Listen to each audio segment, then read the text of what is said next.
Galera, estamos aí para o nosso primeiro fechamento de semana, né? Dar uma recapitulada e nos preparar para como vai ser a próxima semana, né? Estamos vendo aí, ó. Vamos olhar aqui algumas notícias que aconteceram durante a semana. A gente teve muita coisa, né? Principalmente a Ibovespa aí, a B3, né? O índice Ibovespa batendo as máximas aí por duas vezes, né? Foi, voltou e bateu de novo, a gente vai ver, certo?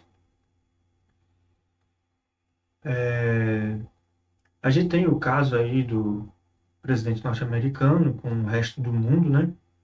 Agora com a América Central e do Sul, né? Temos aí, ó, preços de petróleo caindo 2%, o dólar batendo mais uma máxima, né? Teve uma notícia que passou aqui interessante. O Wall Street recua ao meio de temores de desaceleração. Aí, existe aquela briga do presidente norte-americano com o presidente do Banco Central norte-americano, né, o Fed. E aí eles estão naquela disputa de eu estou fazendo o meu trabalho, você tem que baixar juros. Aí ele fala, não, não é assim que se baixa juros, só baixa quando eu disser, e já quer demitir, quer uma confusão, já quis meter os B dele lá e não deu certo. Então, nos Estados Unidos, por mais que seja uma economia, não vou dizer estável, mas mais constante, né? O próprio Warren Buffett já disse, nunca aposte contra o mercado norte-americano, que ele sempre tem o poder de recuperar, né? Mas ele está passando por alguns sufocos agora, né? Que a gente poderia destacar, certo?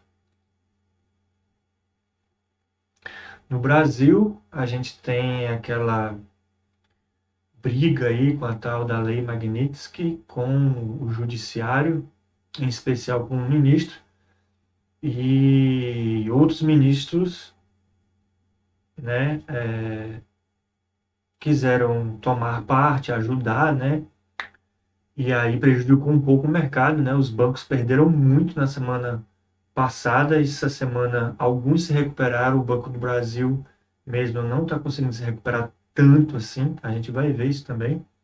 E a gente ainda está refletindo um pouco dessas decisões aí, dessas opiniões, né? Essa semana a gente teve o julgamento aqui no Brasil do suposto golpe, né? E aí também mexe com o mercado porque as coisas ficam meio incertas.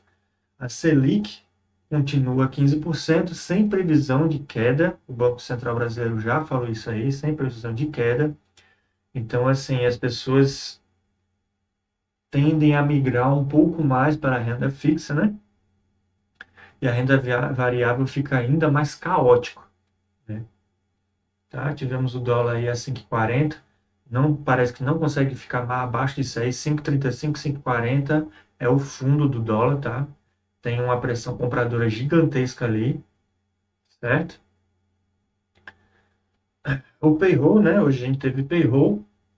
Eu achei que iria mexer mais por causa de todas essas instabilidades. Eu achei que iria mexer mais, não mexeu tanto, certo? Foi uma coisa que não mexeu. A gente teve um candle de alteração e todos os outros abriram tendência e foram embora. Então, assim, realmente o mercado está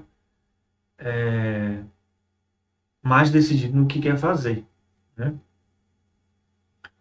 Certo? Notícias ademais, assim, não podemos ver, não teve muita surpresa.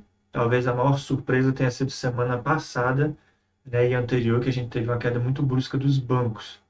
Mas fora isso, as notícias que nós estamos vendo estão ligadas a esses temas que eu comentei com vocês, né? É, Payroll garante os cortes de juros dos Estados Unidos em setembro. Aí, então, esse mês talvez a gente tenha um aquecimento aí da renda variável, né? Se a gente vai ter corte de juros, então tem uma fuga da renda fixa para a renda variável. Destaque principal aí, ó, é a Ibovespa ainda, ó, renova máximo, né, com as perspectivas de cortes lá. A gente vai ver também o resultado do payroll, né, o que foi que aconteceu. O que a gente tem mais aqui?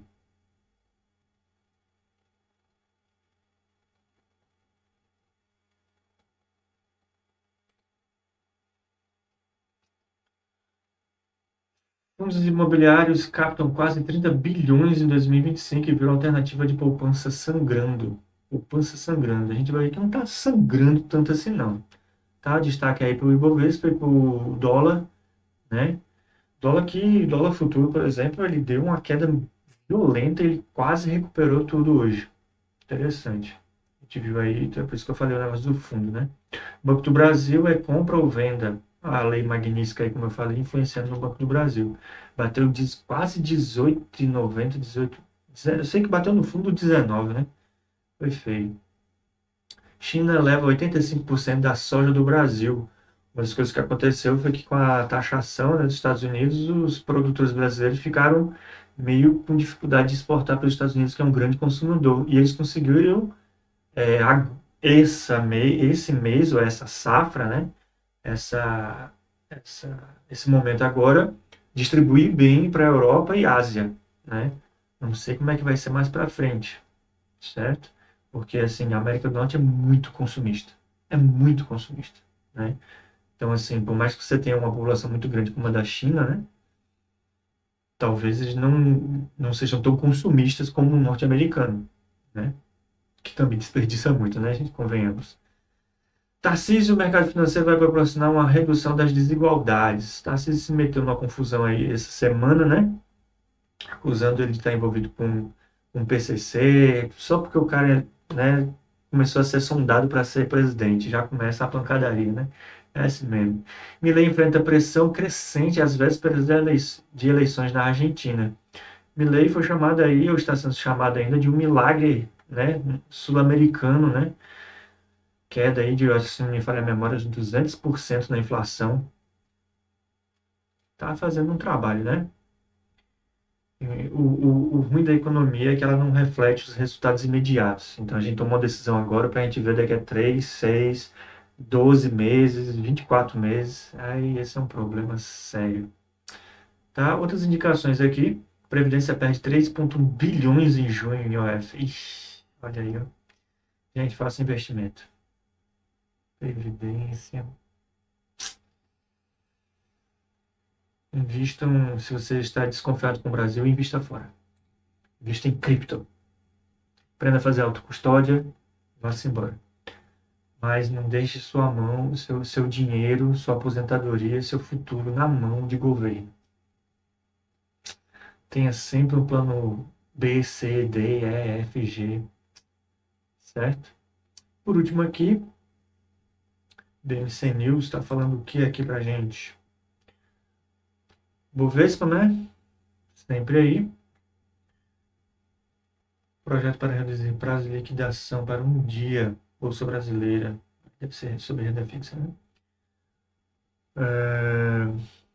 Mercado no trade eleitoral, alternância de poder faz o preço. Aí, já começou as especulações do Tarcísio e o Lula aí, ó, na briga, né? Vendas de títulos se aprofunda e rendimentos de longo prazo disparam. Ó. O Banco Master divulga nota após decisão do Banco Central sobre operações de compra de BRB. O Banco Master teve uma confusão aí, não sei se vocês leram. Foi uma coisa que passou muito por baixo, porque não influencia tanto, mas foi tretinha ali, viu? Risco fiscal. Gente, a gente está com uma notícia aí, e eu não estou vendo em lugar nenhum aqui falando, de uma remodelação da forma de tributação para operações financeiras. O governo está querendo mudar e criar taxação para renda fixa, LCI, LCA, CRI, CRA, certo? Eles tentaram mexer nas operações de day trade, né?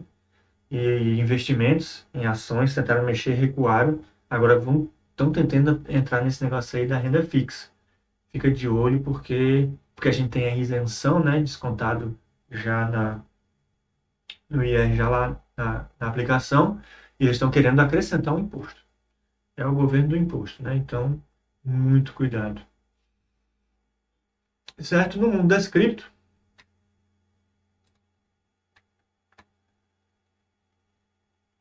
a NFL começou também, né? Tem isso aí, né? Começou a temporada da NFL. Tem os... No mundo das cripto, tudo ali, hoje, um pouco de alta, apesar do payroll, né? Nada aconteceu muito grave, né? Tentando parar, na quer criar um token único para cada veículo e registrar seu histórico na blockchain. Eita, gente. Ai, quando eu vejo o governo querendo mexer em blockchain, em cripto. Ó, derivativos de ETF tornam-se otimistas no único acerto de 300 milhões. ETF não ficou muito meio bala, né, enfim. Bitcoin tá segurando os 110, né? Não tem nenhuma notícia muito violenta, agressiva, não, certo? Só aquelas que a gente já...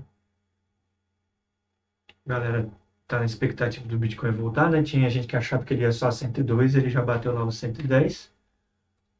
O que a gente tem mais?